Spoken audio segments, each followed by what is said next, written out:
Hello, my name is Dr. Adnan Tahir. I'm a consultant plastic surgeon based in Dubai. Today we're going to address some frequently asked questions about candidates or ideal candidates for breast augmentation. So breast augmentation is an incredibly common procedure in aesthetic plastic surgery. More than 1 million women worldwide have it every year. So the most common questions asked to me during a consultation is, which are the best candidates for breast augmentation, and essentially why would I do it? So the most common need for breast augmentation would be in women who have very small breasts. Either they're born with them, or generally the breast can shrink in size with time as well. But the common presentation is candidates or patients who are born with small breasts. Other indications for performing this common procedure include a breast asymmetry, where one breast may be bigger than the other and patients may wish to match them, or weight loss, weight gain can have a significant impact on breast size and shape. Equally, pregnancy has a huge impact on the body, and including the breasts as well, and that may itself may warrant a breast augmentation with or without a breast lift, depending on need. Occasionally, breast augmentation is also performed as a form of breast reconstructive surgery, which means that the breast may have been partially or totally removed after breast cancer, in which case breast reconstruction would sometimes involve the use or would also require breast augmentation using an implant. So those are the most common indications for performing a very common procedure in aesthetic surgery. So recovery time following breast augmentation surgery. When I always counsel my patients in clinic that after breast augmentation surgery, there is the immediate post-operative phase, and then there is the long-term recovery phase. What do I mean by that? So in the immediate phase, common things that patients would have after this surgery would be a degree of discomfort and pain around the surgical site, but it's totally bearable and manageable. A degree of bruising and swelling is possible. Things like wearing a garment is also necessitated. Some surgeons don't use it, and that's absolutely fine.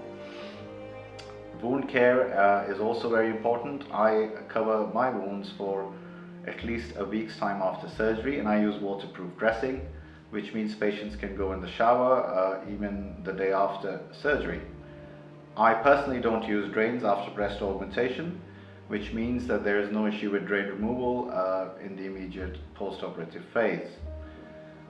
However, I always say to my patients to avoid exercise for at least 3 to 4 weeks and heavy exercise for 6 weeks.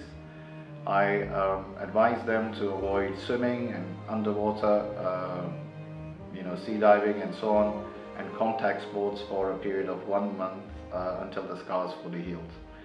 In the delayed post-operative phase, which can last for up to a year, from 3 weeks after surgery onwards, and this is a phase where scars tend to mature. So after the wounds have healed, the scar will initially be red, and with time, and if it's looked after well, the scar fades away into a faint line and is hardly ever noticeable.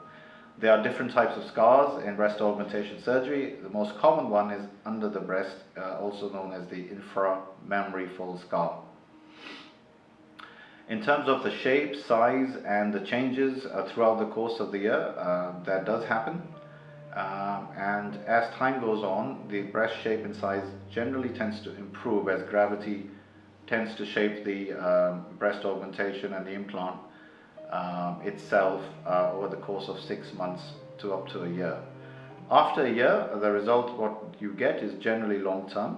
Of course, there are some age-related changes that will happen to all of us, regardless of whether there is an implant or not, and that still stands.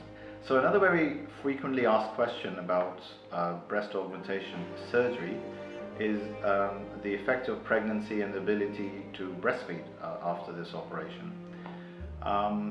Pregnancy has a huge impact on the body, irrelevant to breast augmentation surgery, and that doesn't change. So if someone's had a breast implant in terms of breast augmentation. So the implants don't change. However, the breasts do change in pregnancy. They usually get more volume, so the size increases, and after pregnancy, depending on the ability to breastfeed or not, the breasts tend to stay with large volume, and slowly the volume goes away, and they tend to deflate a little bit after a year or so. So yes, pregnancy does have a huge impact on the body in general, and the implants may affect the shape and volume of the breast as a result. Now, in terms of breastfeeding, this is a bit of a 50-50 situation where some women may and some women may not be able to breastfeed after having breast implants. In my experience, most women are able to breastfeed. However, I think most women who are thinking about having this surgery need to be aware that there is a possibility that this may not be possible. Okay, so now I'm going to talk a little bit about implant selection. So how do one select an implant as a plastic surgeon? I think the answer to that is very simple for me, and I always explain this to my patients too. The implants are chosen based on patients' characteristics. What do I mean by that? So some patients could be tall, some patients are short, some patients are slim, some patients are broad.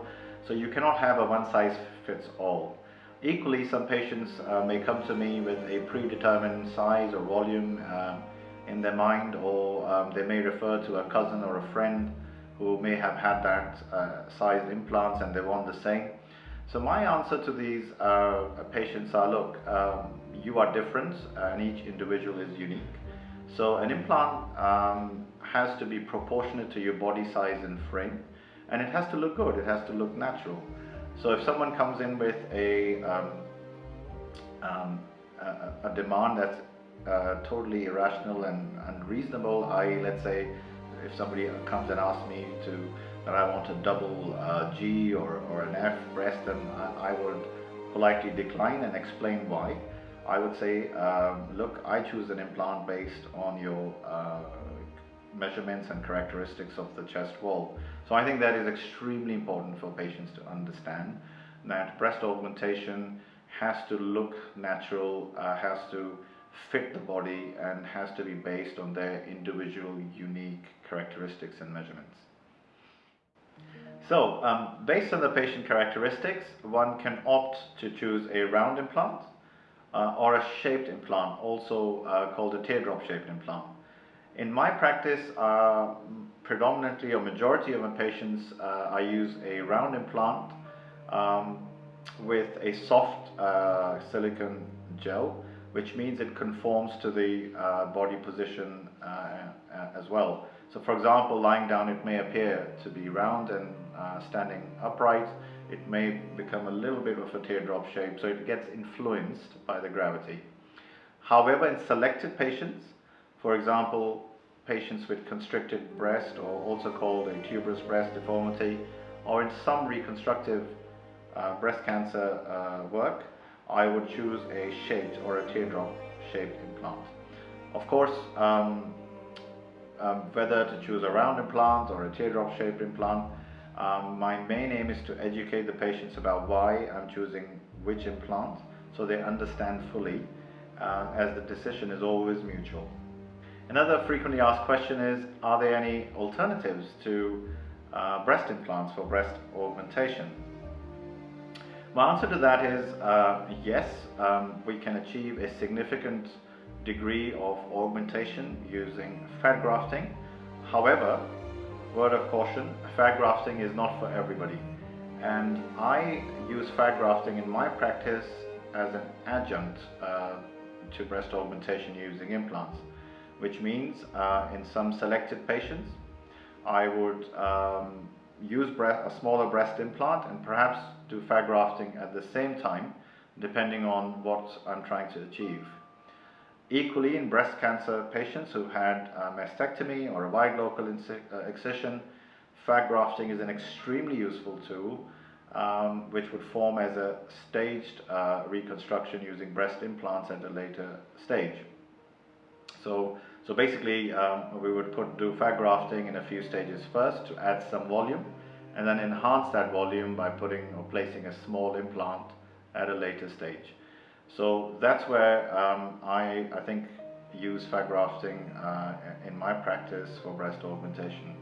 On its own, fat grafting may achieve a cup or 2 cup size increase, and it requires multiple stages, so it's time consuming, and although it adds a little bit of volume, but it doesn't influence the shape of the breast. And I think that's very important to understand. Fat grafting will not influence the projection or shape of the breast.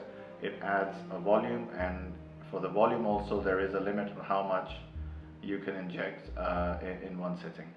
So what are the 3 most important considerations if you're considering to have a breast augmentation? I would say choose your surgeon very carefully. Make sure they're both certified and very experienced in this art. Number 2, have realistic expectations. Don't come and expect too large breasts or something that's unnatural, that doesn't suit you or proportionate. I think that would in the long term lead to more problems than solutions. Number 3, understand and educate yourself about the surgery itself and the long-term sequelae of breast augmentation. I think that's extremely important.